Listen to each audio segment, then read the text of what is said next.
Welcome to stone dictation. Dictation 5 second बाद शुरू होगा। Ready start. किसान आंदोलन जारी रहने पर सुप्रीम कोर्ट का चिंतित होना स्वाभाविक है। हालांकि उसने बातचीत से मामले को सुलझाने की अपेक्षा व्यक्त की है, लेकिन ऐसा होने के आसार कम ही हैं और इसका कारण है किसान नेताओं का अड़ियल रवैया। वे इसके बावजूद जिद पर अड़े हैं कि केंद्र सरकार कृषि कानूनों में संशोधन को तैयार है। सुप्रीम कोर्ट को ऐसे तथ्यों से परिचित होना चाहिए कि पिछली बार की बातचीत में सरकार ने जैसे ही कृषि कानूनों के विभिन्न हिस्सों पर चर्चा की पेशकश की, वैसे ही किसान नेताओं ने यह जिद पकड़ ली कि इन कानूनों की वापसी से कम उन्हें और कुछ मंजूर नहीं। वे सरकार की कोई दलील सुनने को तैयार नहीं हुए।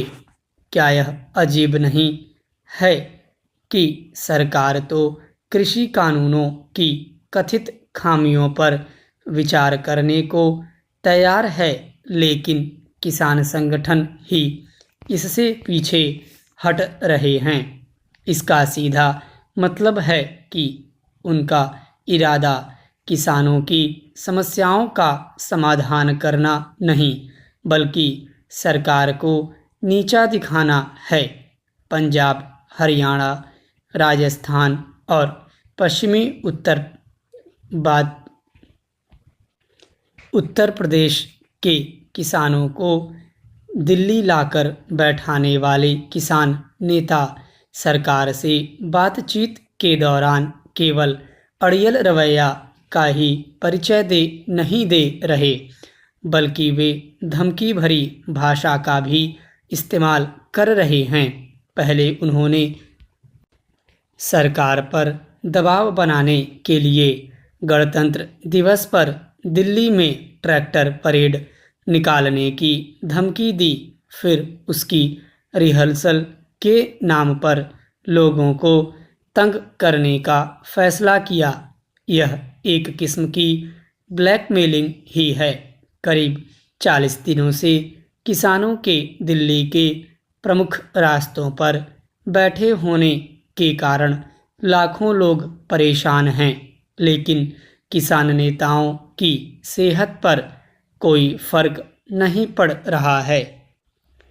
इन नेताओं ने झूठ का सहारा लेकर कृषि कानूनों के खिलाफ जिस तरह मोर्चा खोल दिया है, उससे ऐसा लगता है कि पहले हालात बेहतर थे, लेकिन यह सच नहीं और इसीलिए किसानों की समस्याओं की ओर ध्यान आकर्षित किया जाता था। नए कृषि कानूनों के जरिए किसानों की समस्याओं को दूर करने का ही काम किया गया है। यह हैरान करता है कि एक वक्त जो दल और किसान संगठन ऐसे ही कानूनों की वकालत करते थे, वे अब किसानों को बरगलाने में लगे हुए हैं। उनकी ओर से यह झूठ फैलाया जा रहा है कि नए कानूनों से किसानों की जमीनें छिन जाएंगी और असली फ़ायदा तो मोदी के मित्र उद्यमियों को होगा। क्या यह वही तरीका नहीं जो नक्सली संगठन आदिवासियों को बरगलाने के लिए इस्तेमाल करते हैं? चूँकि किसान नेता किसानों को बहकाने से बाज नहीं आ रहे, इसलिए सरकार को उनके खिलाफ सख्ती बरतने के लिए तैयार रहना चाहिए। चेंज कोरोना संक्रमण का चक्र तोड़ने की कोशिशें को बार बार चुनौतियों का सामना करना पड़ रहा है। लगता था कि इसकी लहर अब मंद पड़ने लगी है। कई देशों ने इसके टीकों को मंजूरी दे दी। लाखों लोगों को टीके लगाए भी जा चुके। उम्मीद बनी थी कि अब जल्दी ही इस विषाणु का खात्मा हो जाएगा कि तभी यह अपना रूप बदलकर उभर आया, पहले से कुछ अधिक ताकतवर रूप में। कोरोना का नया स्ट्रेन यानी बदला रूप नए सिरे से भय पैदा करने लगा है। इस बार ब्रिटेन से इसने सिर उठाना शुरू किया और दुनिया के अनेक देशों में पहुंच गया है।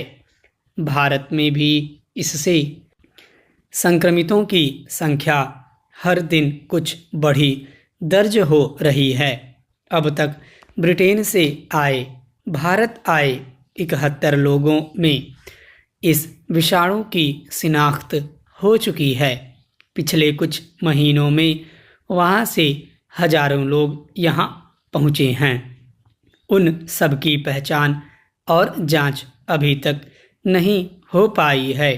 जैसे जैसे जांच हो रही है, मामले कुछ बढ़े हुए दर्ज हो रहे हैं।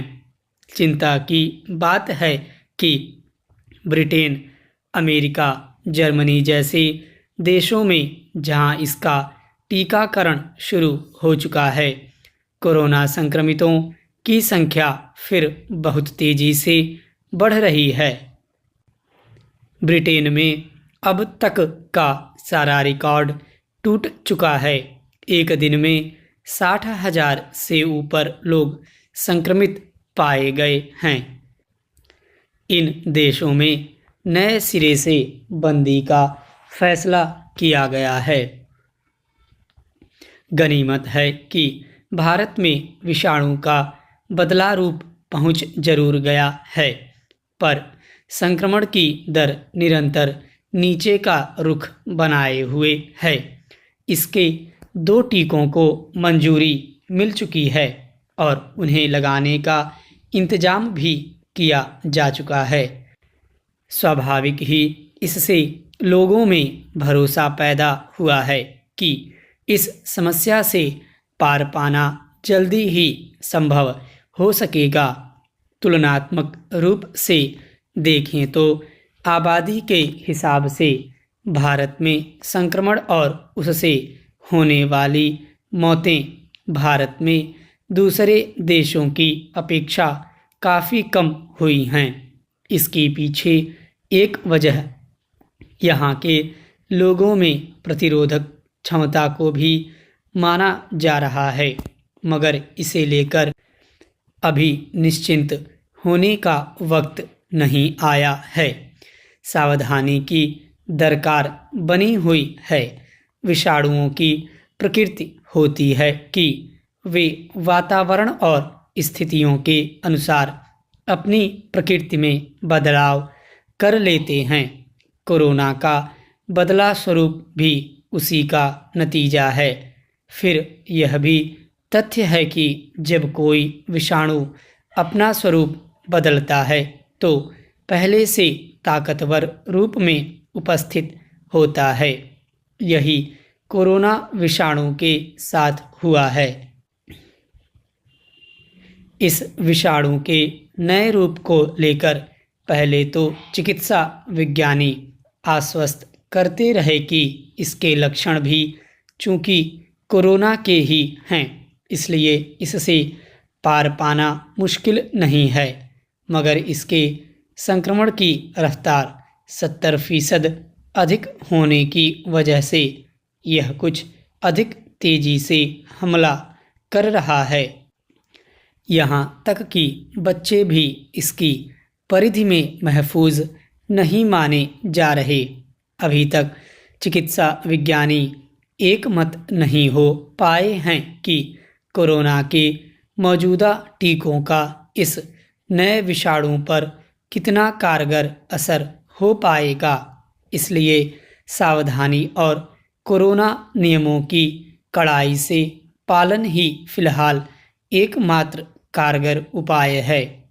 बंदी खुलने के बाद जिस तरह लोगों ने मनमानी शुरू कर दी थी, उस पर रोक लगानी पड़ेगी।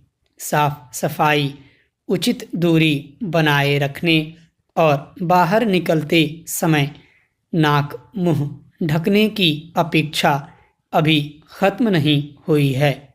स्टॉप।